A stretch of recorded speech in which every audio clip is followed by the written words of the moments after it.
कुरान पाक में मेरे को जैसा कि पता चला तो यह इबारत, यह ताकीद, यह निर्देश दिया गया है कि यदि आपका पड़ोसी भूखा है तो आपके ऊपर वह पहला निवाला भी हराम है। उस कुरान पाक में यह नहीं कहा गया कि आपका मुस्लिम पड़ोसी, आपका हिंदू पड़ोसी, सिख पड़ोसी, ईसाई पड़ोसी, आपका पड़ोसी यदि भूखा है तो आपके ऊपर वो पहला निवाला हराम है। बताने वाले उन पाक परवरदिगार ने कभी महदूदी नहीं रखी, और जब उस परवरदिगार ने महदूदी नहीं रखी, संकीर्णता नहीं रखी, सीमितता नहीं रखी, कोई ईर्ष्या, द्वेष, बुग़्ज़, कीना, हसद से हमको तैयार करके नहीं भेजा, तो हम कौन होते हैं? देश को तोड़ने वाले, दुनिया को तोड़ने वाले। और यदि हम नहीं होते हैं, यदि हम नहीं हैं और यदि हम होना नहीं चाहते हैं तो फिर यह मजलिस, यह महफिल हमारे लिए तो है ही नहीं। फिर क्यों रखी गई? इसलिए रखी गई कि हम वो लोग जो एक दूसरे को जोड़ के रखना चाहते हैं वो एक साथ जुड़ सकें।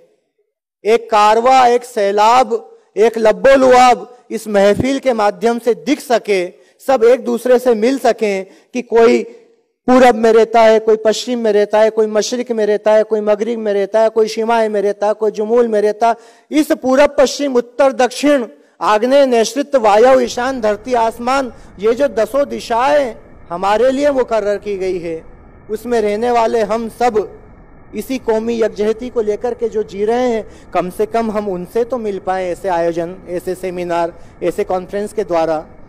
नहीं तो बहुत दुखी होकर के कहना पड़ा कि हमें एक घर बनाना था, हम ये क्या बना बैठे। हमें एक घर बनाना था, हम ये क्या बना बैठे। कहीं मंदिर बना बैठे, कहीं मस्जिद बना बैठे। परिंदों का अपना मकान नहीं होता, परिंदों का अपना मकान नहीं होता। कभी मंदिर पे जा बैठे, कभी मस्जिद पे जा बैठे, और वो जा बैठे तो उनको आधार कार्ड की कभी जरूरत नहीं पड़ी। ये तो हमें जरूरत पड़ती है आधार कार्ड की, हमें जरूरत पड़ती है हिंदू, मुस्लिम, सिख, ईसाई, जैन, बौद्ध, यहूदी, पारसी, वहाबी आदि कहलाने की।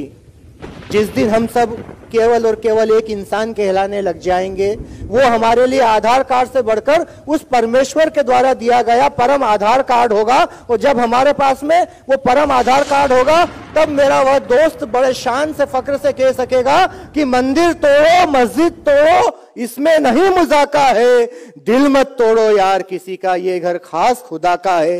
हर दिल में रब बसता है, और जहां रब बसता है वहां सब बसता है, और जहां सब बसता है वहां संस्कार बसते हैं, वहां देवीय गुण बसते हैं, वहां अखलाक बसता है, वहां खुलूस बसता है, वहां अकीदत बसता है। और जब सब बसता है तब मुझे याद आ रहा है कि 11 सितंबर 1893 को भी ऐसा ही इमरान भाई एक सम्मेलन हुआ है इस दुनिया के नक्शे पर, अमेरिका देश के शिकागो शहर के कोलंबस हॉल में। इसी हिंदुस्तान की नुमाइंदगी करते हुए मेरा अपना बड़ा भाई, हम सबका अपना बड़ा भाई बिरादर अजीज, वो नरेंद्र नाथ स्वामी विवेकानंद बनकर के ऐसे ही एक लेक्टर्न के सामने आकर के, ऐसे ही एक डाइस पर, पोडियम पर खड़ा होकर के जब उसने बोला my dear sisters and brothers of America, तो वो पूरा का पूरा सदन तालियों से गूंज उठा था। मैं ये नहीं कहता कि हम ताली बजाने के लिए यहाँ पर एकत्रित हुए हैं, लेकिन ताली बजाने में कौमी यकजहती का संदेश आता है, क्योंकि ताली एक हाथ से नहीं बजती,